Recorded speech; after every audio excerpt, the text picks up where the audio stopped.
Art class, Party time! Excellent! Woo! Hello, it's Mr. Henley. Mr. Henley here again for some more art projects. Today we're going to try and do one that's more of a game. So I know art can be pretty frustrating sometimes, especially when you want it to turn out a certain way and it doesn't quite get there. So this one is really just pure silliness. We're going to be drawing and taking turns trading off working on the same drawing but not knowing what the other person is doing. So we're going to have to do a little folding of the paper so that we get some sections to it. And I folded this into thirds, which is not totally accurate, but that's fine. Yeah, it's for the head, the body, and the legs. That's right. Body and arms. You trade off so that what you end up with is a total surprise at the end. But to avoid any unpleasant surprises, all games have got to have some rules, right? And whenever you're drawing a creature or body parts, you might end up with things that you don't necessarily want to see. So just like at school, we're going to have appropriate rules. So what are some of those rules? No weapons. Yeah. No violence. People getting hurt. Got to have clothes, right? And even though the creature might be a predator. Sure, but I mean it has to be appropriate for school, right? Yeah. So you can't show it actually Eating. Predating, is that how you say it? I think. Something like that, right? Attacking, destroying, violence, right? Eating. And sometimes kids will ask me like, can I not draw violins? Like, yeah, you could draw a lot of violins, like the instrument, but just no violence, like attacking or hurting, all right? So we're gonna switch him to an overhead view and then we'll show you how to make this and we'll see how ours turns out. Bye. All right, so first step is folding the paper. And folding paper, it can be, it doesn't have to be exact. Especially when you're folding in thirds, you kind of have to estimate a little bit. So what I'm going to do first is take my piece of paper, and I'm going to take the top and fold it down. And just try and estimate that this is about the same size as what's left over at the bottom. And it really doesn't have to be perfect, so I'm just going to go ahead and fold it like that.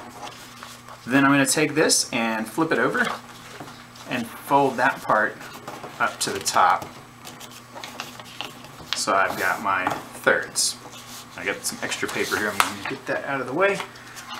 And it's really important if you want this to turn out right to make sure that you're opening your paper correctly. See, if I started my drawing right here with the head right there and then opened it up, I'm going to have it on the wrong side of the paper. So I need to maybe flip this over this way.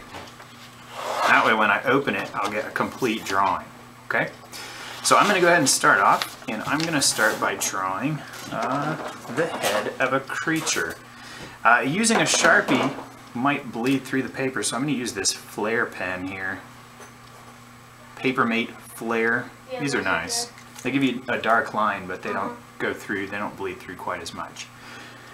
And should I do more like a person or more like a beast? What do you think, Gavin? Beast. Beast. All right, well, I think I'm going to go with like a Cyclops. So, oh, Gavin's not supposed to know what I'm doing. I'm supposed to keep this a secret. Oh well. I'll go with the big eye, which is one of them. And how about some really large ears? Why do you keep telling me what you're drawing? Well, I'm narrating for the video. I would suggest doing this in isolation if you really want to get surprised at the end. All right, what a lovely unibrow. Okay, now some hair. It's kind of like a rock head. All right, and now a little smile here. All right. Okay, and then a really important next step is that you've got to take your lines down to the next section. So here's the neck. And I'm going to go ahead and open it up a little bit. And I'm going to draw the lines down a little further so that Gavin will know where to start. All right, I'm going to switch off with him. Here we go. Your turn. Now you're going to do the body, right? So don't mess with this bottom part. You're just going to go down to where that fold is. Okay, but you can't watch. Right. So I'm going to have to vacate the premises. And the body can go kind of down to, you know, where the torso ends, right, where the legs start.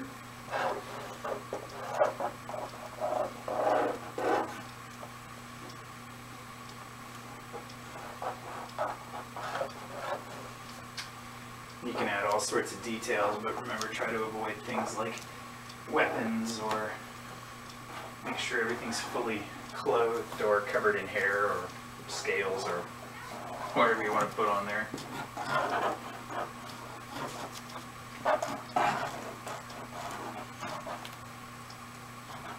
And you can even split your paper into 4 sections if you've got more people that want to participate.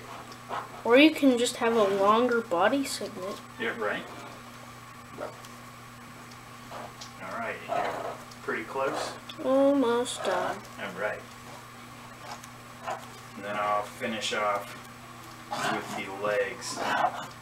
Or should we get Walter to finish it with the legs? Ooh, oh no, I don't think we should. Maybe next time? Yeah. Okay.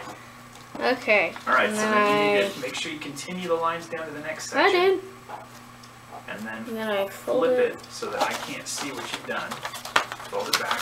Good. Oh, there we go. Alright, and then I'm going to come in for the last section and we'll see what it turns into. Okay, so I don't really know what this is all about, but I'm guessing these are probably 2 legs. So I'm going to go with some, big knees and some large muscular legs here. And let's see, how about some flip-flops? How would I draw flip-flops? Well, I know I need a big toe there. And let's see, it's gonna get strap's gonna go over like that. Some sandals maybe. Oh, there we go. I think I got it figured out. There's some more toes. And on the bottom of the sandal, of course. Right, ooh, that's looking nice. And lots of hair.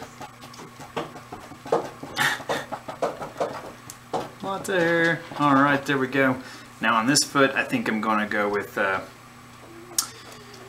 maybe like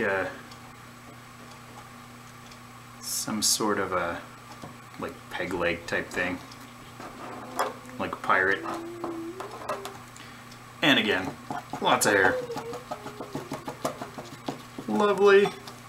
Okay, are you ready, Gavin? Yeah. Let's see what we have come up with.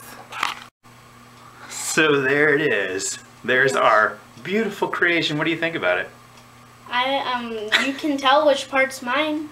Oh, I do like that about this. You can always tell like which parts belong to who. Mhm. And you can get a little insight into people's very strange sense of humor, right? Mhm. So sometimes these work great. I think ours turned out pretty wonderfully, right? Yeah, it did. Sometimes they don't work so well. Yeah, but there's it's just still one fun. part right here, that line I drew, it doesn't go all the way up to the neck. Oh, well, you know, that's something you can do when you're all finished. Yeah, uh-huh. Especially if you do more than one. Uh-huh. Then you can take turns, you know, adding extra details to them or adding color. Yeah. So this was just kind of a fun game instead of worrying about having a real completed drawing. Try it out, share, have fun. Hopefully it'll give you some laughs Yeah, and my arm's hurting now. get you some good practice drawing. I know that's hard to hold things up for so long. What would you call our wonderful creation? The Cyclopsonort. Cyclopsonort? Yep. I think I would, What would you call it? The hairy man leg? Yeah, yes. No, that should be for a different thing. Something about crab legs with hair. I don't know. Titles are always good for art too. Yeah. See you next time. Bye.